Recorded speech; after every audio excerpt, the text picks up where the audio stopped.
네, 여러분 반갑습니다. 창원용어고 박병준 교사입니다. 이번 시간에는 주제 3, 불평등의 해결과 정의 실현 중에서 불평등 현상이 어떤 식으로 좀 벌어지고 있는지 좀 살펴보도록 하겠습니다. 이번 타임에는 조금 데이터 내지는 통계 같은 것들을 좀 많이 볼 것 같으니까 그런 것들을 초점 두시면서 자료를 좀 봐주시면 감사하겠습니다.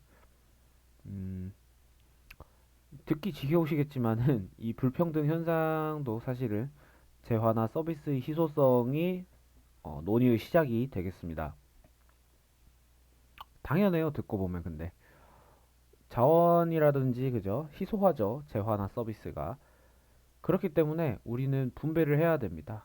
희소한 자원을 어떻게 분배할 것인가에 대한 문제에 휩싸이게 되고 그 과정에 있어서 그죠? 누군가한테는 많이 주게 되고 누군가한테는 적게 주게 되는 일이 생기는 거죠. 여기서 말하는 그럼 자원들은 어떤 것들이냐? 정치적인 권력이 될 수도 있고요. 경제적 부, 그리고 사회적으로 지위 같은 것들이 있을 수 있습니다. 정치, 경제, 사회죠. 결국, 그죠? 아이고. 결국은 권력을 잡을 수 있는 사람도 한정이 돼 있고, 특정한 뭐 지위, 뭐 상을 받을 수 있다거나, 그죠? 뭐 다른 사람들이 우러러 볼 수 있는 그런 자리에 올라갈 수 있는 사람도 한정돼 있고, 부자가 될 수 있는 사람도 한정이 돼 있습니다. 모두가 부자가 될 수가 없죠. 그러다 보니까 우리들은 이렇게 상중하와 같은 층이 생깁니다.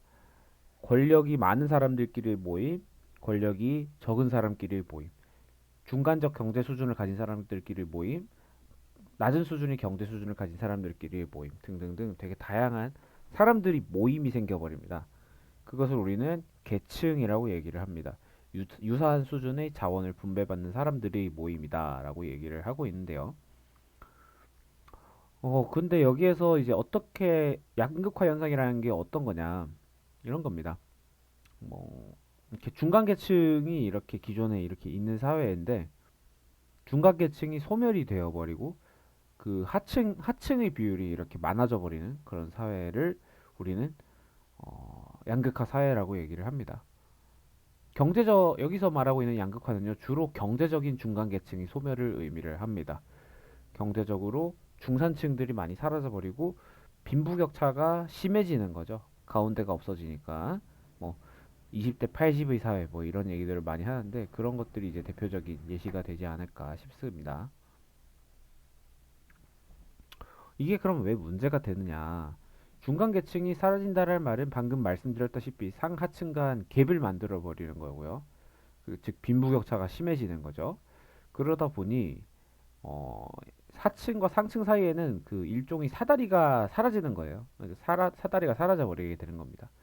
이동을 하기가 힘들어져 버리는 거죠. 계층 이동을.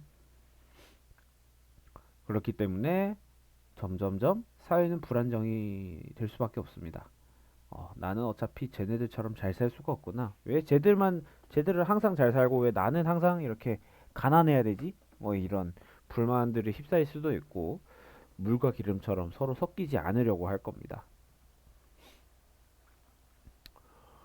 그러면 이런 어떤 불평등 현상들을 잘 나타내고 있는 그런 수치들은 어떤 것들이 있느냐? 첫 번째로는 소득 5분비 배율 같은 것들이 있다. 소득 5분위 배율이라는 것은 상위 20% 평균 소득을 하위 20%의 평균 소득으로 나눈 값이다라고 보시면 될 것 같아요. 그러니까 여기서 상위 20% 하위 20%는 사람을 기준으로 합니다. 사람이 이제 예를 들어서 5천만 명이 있다 하면은 잘 사는 사람 1천만 명의 평균 소득을 그죠? 그리고 가장 못 사는 사람 1천만 명의 평균 소득으로 나누는 값을 얘기를 해요. 그러면 생각해 보시면 이 5분위 배율이라고 하는 것이 불평등하려면 숫자가 커야 될까요? 적어야 될까요? 커야 되죠. 그죠? 상위 20%가 너무 많이 이렇게 가져가는 그런 현상이 불평등 현상이잖아요. 그렇게 봐주시면 될 것 같아요. 그럼 양극화가 심하다라고 우리는 얘기를 하고 있고요. 이런 데이터들을 보시면은 평균적으로 그죠? 대한민국 같은 경우가 15년부터 이제 19년까지 이렇게 좀 5분위 분배율을 쟀는데요. 6.9에서 7.0 왔다 갔다. 6.5에서 7.0 사이를 왔다 갔다 하고 있다 보시면 될 것 같아요. 다른 국가들을 보면은 핀란드가 3.9 뭐 이런 식으로 되어 있네요. 그러니까 쉽게 말하면은 단적으로 하위 20%였잖아요. 5분위가 그죠? 다섯수로 나누는 거니까 하위 20%가 200만 원을 벌면은 대한민국에서는 상위 20%가 그의 7배인 1,400만 원을 평균적으로 본다라고 이해를 하시면 되는 겁니다. 대한민국의 불평등 정도는 이 5분위 분배율로 봤을 때는 어떤가요? 꽤 높은 것 같죠? 네, 좀 불평등이 많이 있는 그런 사회다라고 볼 수가 있는 것 같습니다. 예. 상대적으로 이제 복지를 조금 하는 그런 국가들은 불평등 정도가 좀 적은 모습을 볼 수 있죠. 노르웨이, 핀란드, 덴마크 이런 곳. 그리고 지니계수라는 것도 좀 유명합니다. 예, 삼각형 면적 중에서 불평등한 면적의 정도를 의미한다라고 나와 있는데요. 여기 보시면 ABC, 그죠? 지금 꼭지점 삼각형 ABC가 삼각형이에요. 이 면적 중에서 곡선으로 되어 있는 이 점선 부분이 있죠. 이걸 지금 로렌츠 곡선이라고 하는데 이 곡선과 이 AC 선분을 이렇게 접하고 있는 이런 말이 맞나요? 이루어져 있는 이 지점의 크기가 진위계수의 크기가 되겠습니다. 그래서 전체 ABC 삼각형 분의 불평등 면적이 진위계수 그렇기 때문에 0에서 1 사이의 값을 가지게 되고요. 불평등 면적이 넓을수록 불평등한 사회라고 생각을 하시면 될 것 같아요. 그러니까 지금 보시면 X축이 인구 누적 비율이고 Y축이 소득 누적 점유율이잖아요. 얼마나 많은 사람들, 몇 퍼센트의 사람이 몇 퍼센트의 소득을 가지고 있다라는 건데, 진짜 극단적인 사례라면 최상위 사람들이 대부분이 소득을 가지고 있다 하면은 곡선이 어떻게 될까요? 이렇게 되겠죠. 갑자기 그죠? 하위 90%까지는 90%가 소득 누적 점유율이 10%밖에 안 되는데 나머지 10% 애들이 90%의 그 재산을 그죠? 소득을 다 이렇게 점유하고 있다.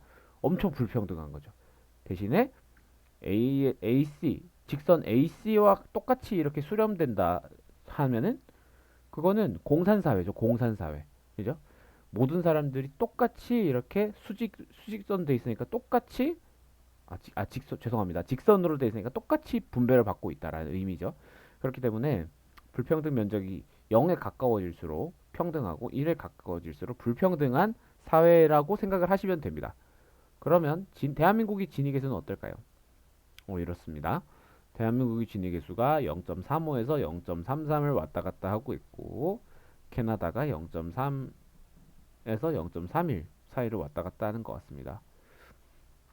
이 미국에 비하면 또 대한민국이 조금 이렇게 진위계수가 낮게 산정이 되어 있는 걸 보니까 그죠? 영국도 마찬가지고 미국에 비해서는 진위계수에 의하면 좀 평등하다, 불평등하지 않다라고 보고 있는 것 같아요.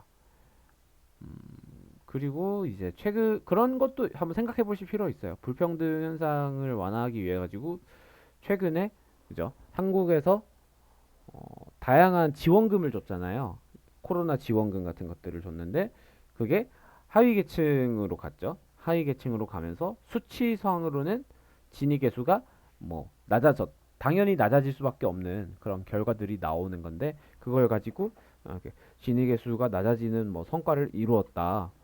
뭐 이렇게 하는 건 조금 비약이지 않나라고 비판을 해보실 수가 있습니다. 본인들이 이렇게 열심히 해가지고 번 돈이라기보다는 단기적으로 그냥 국가가 하층들에게 쥐어진 돈을 가지고 불평등이 완화됐다. 이렇게 얘기하는 거는 좀 너무 일시적인 얘기가 아닌가 한번 생각해 볼 필요가 있을 것 같고요. 한번 생각해 보시기 바랍니다. 불평등 현상 이제 좀 다뤄봤고요. 이제는 통계로 보는 공간 불평등 현상에 대해서 좀 생각을 해보도록 하겠습니다. 자, 곧, 아이고, 곧 방탄소년단이 이제 그 유치기원 콘서트를 한다고 합니다. 지금은 2022년 9월이거든요. 한 달 뒤에 뭐 이렇게 한다고 하더라고요. 근데 우리 창원 용호고 친구들이 부산 아시아드 주경기장까지 가려면 얼마나 걸리나요? 3시간이 걸려요, 3시간. 응? 그러니까 방금 여기가 토요일 18시면은 그죠? 15시부터 너희들은 준비를 해야 되는 거야. 그죠? 그 다음에 18시부터 뭐 예를 들어서 콘서트가 2시간 정도 한다 칩시다. 뭐 20시야. 8시에 마치면은 여러분들은 또 막 택시 잡고 아니 뭐 버스 잡고 난리 날 거예요. 사실 이게 말이 3시간이지 그때 교통 엄청 밀리면은 4시간은 걸릴 거야. 너희들은 그러면 자정이 돼 가지고 엄마 아빠 다녀왔어요 이러면서 이제 I'm home mother father 막 이렇게 하는 거예요. 하지만 자, 저는 어떻습니까? 저희 집에서 차로 버스로 13분 걸립니다. 차로는 10분도 안 걸려요. 저희 집이 아시아드 경기장 거의 근처거든요. 가지고 이 얘기를 왜 드리냐? 여러분들이 이렇게 덕질을 하기 위해서 일명 덕질을 하기 위해서 이렇게 많은 시간을 저희 비해서 훨씬 많은 시간을 할애하셔야 되는 이유가 뭔가라는 거죠. 창원에는 그럴 만한 공간이 많지 않기 때문인 거죠, 사실은. 그것은 이제 서울 중심의 사고로 생각해봐도 마찬가지예요. 그죠? BTS 뭐 여러분들이 덕질함에 있어서 공연 같은 것들 다 어디서 하나요?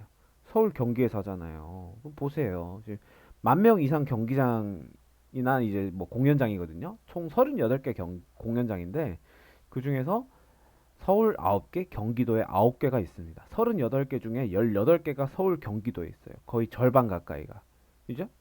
그러니까는 당연히 여러분들이 뭐 가수들이 콘서트 한다 뭐 이렇게 했을 때 다들 거기로 가는 겁니다. 보세요. 지금 우리 여러분들 경남 살고 계신데 지금 창원은 종합운동장이 27,000석이고요.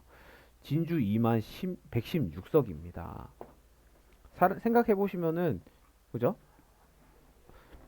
부산은 어때요? 자, 지금 53,000석 뭐 이러고 있죠. 사람들이 관광지로 또 더불어 생각해 보면 관광지로 오고 싶어 하는 곳이 진주예요, 부산이에요. 부산이죠, 솔직히. 그죠? 그런 것도 생각해 보면 부산이라든지 뭐 서울 이런 곳에서 열릴 수밖에 없는 이유가 있는 겁니다. 네. 생각을 해보실 필요가 있는 부분이지 않나 싶고요. 이외에도 마찬가지입니다. 공간 불평등은 이런 일자리 문제에서도 드러나요. 지금 진하게 표시되어 있는 곳이 그죠? 구인이 많이 된 곳이고 연하게 표시된 곳이 구인이 적게 된 곳이라고 보시면 될 것 같아요. 지금 어, 전라도라든지 강원도에 조금 연하게 구인 표시가 되어 있는 모습을 볼 수도 있고요. 그리고 부동산 가격도 마찬가지입니다. 그리고 아파트 개수 현황 이런 것도 마찬가지입니다. 사람들이 살기 좋은 곳에 사람들과 자본이 몰립니다. 지금 보시면 왼쪽을 보시면은 아파트 평균 가격 같은 것들이 나와 있죠. 부산이 3억 2천, 대전 3억 1천, 대구 3억 8천, 그리고 경기도 5억 4천, 서울 8억 5천인데 지금 전라남도 1억 9천, 그죠? 경남 2억 뭐 이러고 있습니다. 네, 경남은 여러분 네, 뭐 창원 쪽이야 이렇게 상당히 살기 좋은 그런 곳이지만은 전 지역으로 봤을 때는 상당히 이렇게 외진 지역들이 많기 때문에 평균 지가가 낮을 수밖에 없죠. 뭐 아파트 호수 같은 걸 보더라도 서울, 부산 중심으로 좀 많이 있는 모습, 그리고 경기도까지 이렇게 볼 수가 있는 것 같고, 경남도 조금 있는 모습을 보이곤 있지만 상대적으로 또 강원도, 전라남도, 전라북도 이런 곳이 또 연하게 표시되어 있는 게 조금 걱정이 됩니다. 그리고 이런 것들도 생각해 볼 수 있어요. 공간 불평등에 있어서 안전하게 살 권리들이 있는데 그 안전하게 살 권리들도 누군가는 가질 수 있고 누군가는 가질 수가 없는 그런 현실들도 공간 불평등 사례입니다. 보시면 소방시설 5분 이내 접근 영역, 10분 접근 영역, 30분 접근 영역 이렇게 표시가 되어 있습니다. 지금 진한 빨간색으로 표시되어 있는 게 소방 서비스를 부르면 그만큼 빨리 온다는 뜻이고요. 연한 지금 약간 소세지 색돼 있는 게 30분 내로는 그래도 온다. 뭐 이런 거예요. 아무 색 안 칠해져 있는 곳은 30분이 지나도 안 온다는 뜻이에요. 지금 보면은. 그죠? 서울, 대전, 대구, 울산, 부산, 광주 이런 데는 색깔이 그래도 꽤 진합니다. 하지만 강원도, 경상남도, 전라도 이런 쪽은 여전히 30분 이내에 오지 않는 곳들도 좀 적지 않게 있다라고 보시면 될 것 같아요. 응급시설도 마찬가지입니다. 똑같은 양상이죠. 두 번 설명하지 않겠습니다. 30분 이내에 30분 이내에 올 수 없는 그런 어떤 응급 지역들이 지역들이 아직도 많이 있다. 그런 얘기를 좀 드리고 싶었고요. 그럴 수밖에 없는 이유는 사실은 이런 데 있죠. 2021년 기준으로 5,164만 명이 대한민국 인구 중에서 4,740만 명 정도, 약 92% 가량 사는 사람들이 도시 지역에 거주를 하고 있는데, 그 도시랑 준도시까지를 쳐봤을 때 어디에 몰려 있냐? 다 서울, 경기도에 몰려 있고요. 그리고 각종 광역시에 도시와 준도시 형태로 몰려 있다. 나머지들은 도시와 준도시가 잘 있지 않다라는 게 문제가 되고 있죠. 이렇게 사람들이 살기 좋은 곳에 몰리고 살기 좋지 않은 곳에는 몰리지 않는 그런 현상들이 왜 일어나느냐. 일단 이외에도 다양한 지도 중심 통계를 좀 보면서 여러분들 공부하고 싶다면 일단 이 사이트를 꼭 참고해 주시기를 바라고, 그런 공간 불평등의 원인은 사실은 거점 중심 개발이 있었기 때문입니다. 대한민국은 한때 개발도상국이었죠. 개발도상국이니까 모든 지역들을 고루 개발할 수가 없는 거예요. 돈은 얼마 없고 개발은 해야 되겠고 하니까 그냥 개발해가지고 좀 잘 될 것 같은 애들한테만 좀 개발을 시켜주자, 뭐 이렇게 했다라는 거죠. 그게 좀 전문적인 용어로는 거점 중심 개발이라고 얘기를 합니다. 그런 것들이 이제 정책화되었기 때문에 공간 불평등이 여전히 많이 남아 있다라고 보시면 될 것 같아요. 네, 그렇게 공간 불평등 살펴봤고요. 그래서 여러분들이랑 우리가 흔히 말하는 살기 좋은 곳이 갖추어야 할 곳에 대해서 조금 논의를 해봤었습니다. 그리고 통계로 알아보는 대한민국 공간 해가지고 어떤 곳이 살기 좋은지에 대해서도 이제 그 국가기관에서 이제 제공해주고 있는 그 SGIS 통계 가지고 한번 좀 여러분들이 검색을 해봤었고요. 그리고 마지막으로 사회적 약자 차별에 대한 얘기가 나오는데, 사실은 우리 이 얘기는 지난 4단원 인권단원 하면서 국내 사회 인권 문제 하면서 다뤘던 얘기입니다. 그래서 그 부분을 한번 더 보시면 좋을 것 같아요. 거기에 나와 있는 사회적 소수자 특징이 사실은 사회적 약자 특징이랑 똑같습니다. 신체적으로, 문화적으로 다른 집단이랑 뚜렷하게 좀 구별되는 그런 외향이라든지 모습이 있고요. 그리고 정치, 경제, 사회적으로 봤을 때 딱 봐도 권력으로부터 열세에 있다라는 얘기가 나오고 있고, 그리고 집단 구성원이라는 이유 하나만으로 사회적 차별의 대상이 되고 있다라는 말씀을 드렸었고요. 그리고 본인이 이제 사회적 소수자에 소속되어 있다.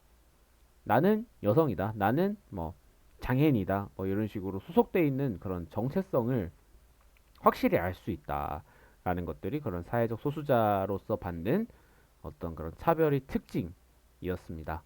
이런 어떤 불평등 사례들을 여러분들이 개인적으로 좀 잘 공부를 하셔서 그 해결 방안이랑 연결 지어서 공부를 하시기 바랍니다. 더 나아가가지고 다음 시간에 이제 여러분들 공부하실 해결 방안, 그죠? 사회적 소수자 문제, 그리고 뭐 불평등 해결 방안 문제를 그 분배적 정의 파트랑 연결지어서 학습을 하시면 더 효과적으로 학습을 하실 수 있다라는 점을 말씀드리면서 강의 마치도록 하겠습니다. 끝까지 시청해 주셔서 감사합니다.